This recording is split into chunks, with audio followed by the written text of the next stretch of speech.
صوبہ پنجاب کی وسعتوں میں چمکتا ضلع جھنگ یوں ابھرتا ہے جیسے فطرت نے سکون اور وقار کا چاند سجا دیا ہو۔ یہاں دریائے چناب اور دریائے جہلم کی بہتی لہریں ہر لمحہ وقت و محبت کی گہری اور خاموش گواہی دیتی ہیں۔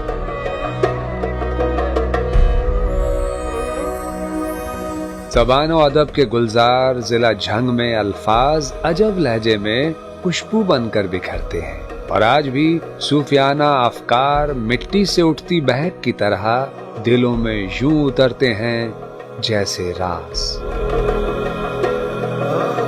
ضلع جھنگ کی خوبصورت تحصیل احمد پور سیال کا مقام گڑھ مہاراجہ اپنی سادگی اور روحانیت میں یوں ڈوبا محسوس ہوتا ہے جیسے وقت یہاں آ کر ٹھہر سا گیا ہو۔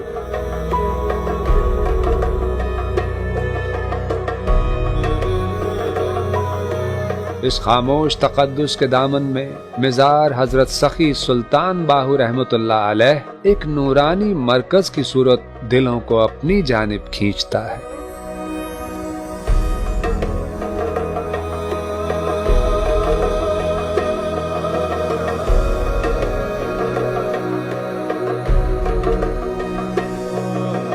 بر صغیر کے عظیم صوفی شاعر سلطان العارفین اور سلطان الفقر حضرت سخی سلطان باہو رحمت اللہ علیہ ان برگزیدہ ہستیوں میں شمار ہوتے ہیں جنہوں نے اپنے فیض باطن سے بر صغیر پاک و ہند کے ان گنت دلوں کو نور حق سے منور کیا۔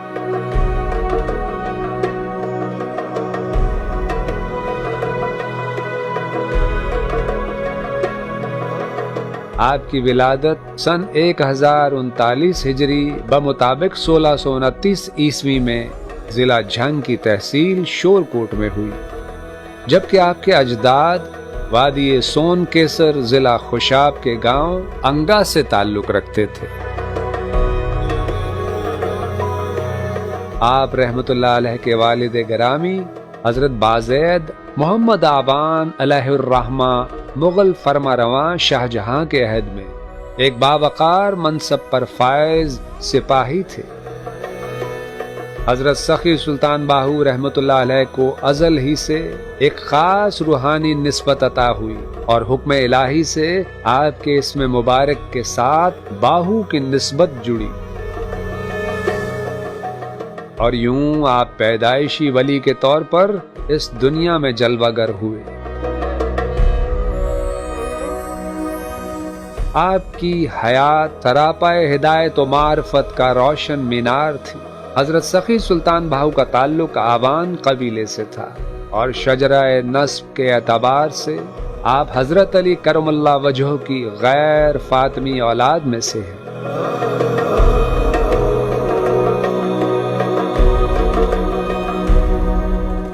جبکہ روحانیت کے حوالہ سے آپ غوث العظم حضرت شیخ عبد القادر جیلانی رحمت اللہ علیہ کے سلسلہ قادری کی معروف شاخ سروری قادری کے منظم و مجدد کے طور پر پہچانے جاتے ہیں۔ یہ امر بھی نہایت قابل ذکر و فکر ہے کہ بظاہر رسمی تعلیم سے محروم ہونے کے باوجود آپ علم و عمل کے ایسے بہرے پیکراں تھے کہ آپ نے قریباً 140 تصانیف رقم فرمائی۔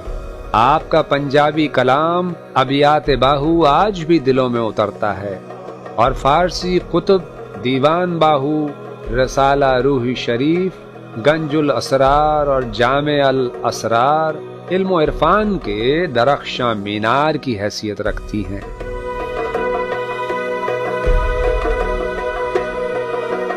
علوم تصوف و معرفت کے بے کنار سمندر میں آپ کو یہ امتیاز حاصل ہوا کہ روحانی طور پر آپ نبی آخر الزمان حضرت محمد صلی اللہ علیہ وآلہ وسلم کے دست نور و صداقت پر بیعت ہوئے، جو آپ کے باطنی کمال کا روشن مظہر ہے۔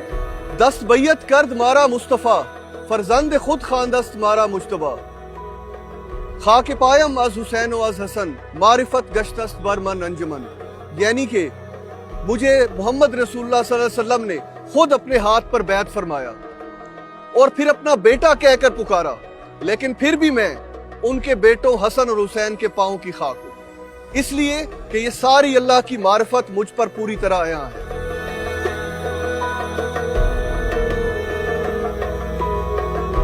مزار حضرت سخی سلطان باہو کے بلند مینار دور سے یوں دکھائی دیتے ہیں جیسے روحانیت کی کوئی صدا آسمان کی طرف بلند ہو رہی ہو۔ دربار کا کشادہ داخلی دروازہ زائرین کو ایک وسیع و عریض احاطے میں لے آتا ہے۔ یہاں سنگ مرمر کی شفاف ٹائلیں روشنی کی مانند چمکتی ہوئی محسوس ہوتی ہیں۔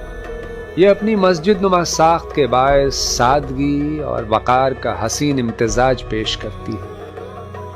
اس کی دیواروں پر سجی نفیس اور متوازن رنگوں کی ٹائلیں اور خطاطی کے نادر نمونے حسن و ترتیب کا خوبصورت اظہار ہیں۔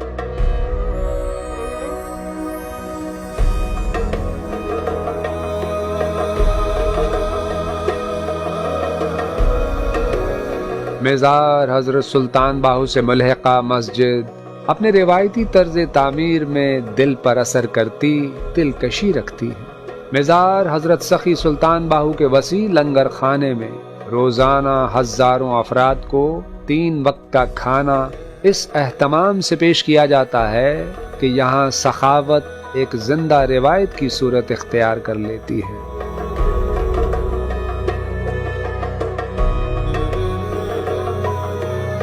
مزار حضرت سخی سلطان باہو کے ایک ہال نما کمرے میں آپ کی قبر مبارک نہایت وقار کے ساتھ جلوہ افروز ہے۔ اس کے گرد اس خطے کی ثقافتی روایت کے مطابق رنگین لکڑی کی پلنگ نما زری یوں سجی ہے جیسے عقیدت نے خود ایک حصار قائم کر دیا ہو۔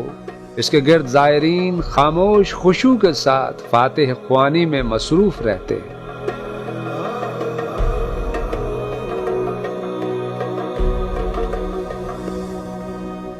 یہاں قریب ہی موجود آپ رحمت اللہ علیہ کے رفقا اور سجادہ نشینوں کی قبریں روحانی نسبت کو مزید گہرا کر دیتی ہیں۔